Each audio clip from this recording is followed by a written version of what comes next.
ओम शांति।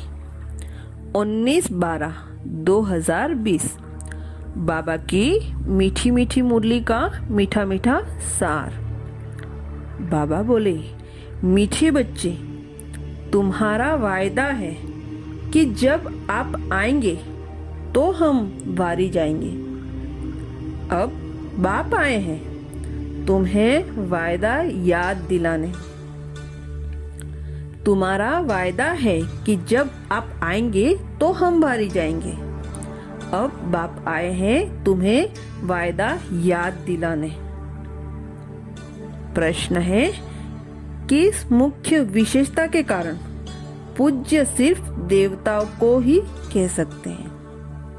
किस मुख्य विशेषता के कारण पूज्य सिर्फ देवताओं को ही कह सकते हैं? उत्तर, देवताओं की ही विशेषता है जो कभी किसी को याद नहीं करते, न बाप को याद करते, न किसी के चित्रों को याद करते, इसलिए उन्हें पूज्य कहेंगे। वहाँ सुख ही सुख रहता है, इसलिए किसी को याद करने की दरकार नहीं। अभी तुम एक बाप की याद से ऐसे पूज्य पावन बने हो जो फिर याद करने की दरकार ही नहीं रहती है।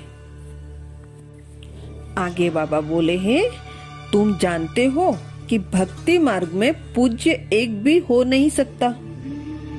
मनुष्य गुरुओं को आदि को माथा टेकते हैं क्योंकि घर बार छोड़ पवित्र बनते हैं, बाकी उनको पूज्य नहीं कहेंगे।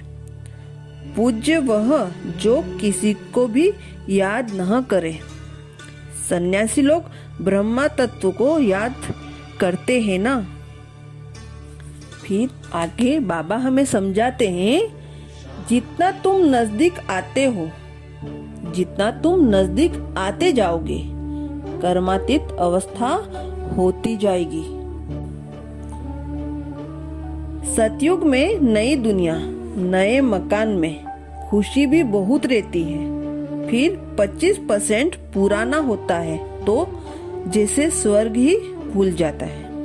तो बाप कहते हैं, तुम गाते थे, आपके ही बनेंगे, आपसे ही सुनेंगे, तो जरूर आप परमात्मा को ही कहते होंगे ना। आत्मा ही कहती है, परमात्मा बाप के लिए।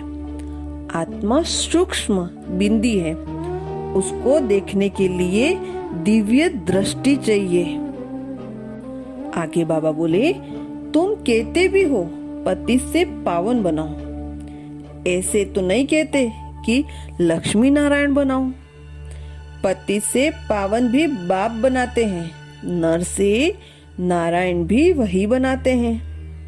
जो लोग पतित पावन निराकार को कहते हैं और सत्यनारायण की कथा सुनाने वाले फिर और दिखाए हैं, ऐसे तो कहते नहीं बाबा सत्यनारायण की कथा सुनाकर अमर बनाओ, नर से नारायण बनाओ।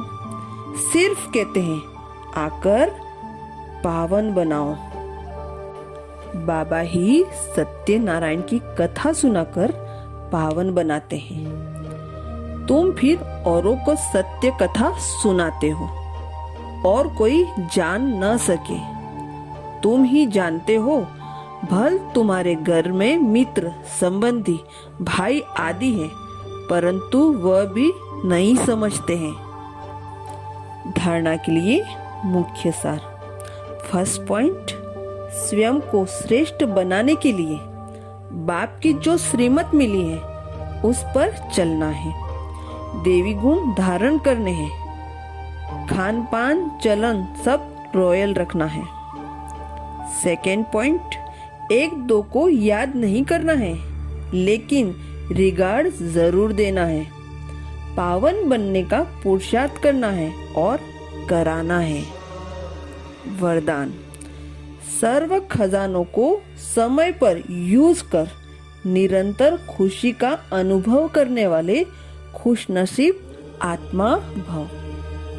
सर्व खजानों को समय पर यूज कर निरंतर खुशी का अनुभव करने वाले खुश नसीब आत्मा भव। डिटेल में बाबा बोले, बाप दादा द्वारा ब्राह्मण जन्म होते ही सारे दिन के लिए अनेक श्रेष्ठ खुशी के खजाने प्राप्त होते हैं। इसलिए आपके नाम से ही अब तक अनेक भक्त अल्पकाल की खुशी में आ जाते हैं। आपके जड़ चित्रों को देखकर खुशी में नाचने लगते हैं। ऐसे आप सब खुश नसीब हो। बहुत खजाने मिले हैं, लेकिन सिर्फ समय पर यूज करो। चाबी को सदा सामने रखो, अर्थात सदा स्मृति में रखो और स्मृति को स्वरूप में लाओ, तो निरंतर खुशी का अनुभव होता रहेगा। स्लोगन, बाप की श्रेष्ठ आशाओं का दीपक जगाने वाले ही कुल दीपक हैं। बाप की श्रेष्ठ आशाओं का दीपक जगाने वाले ही कुल दीपक हैं। अच्छा, ओम शांति।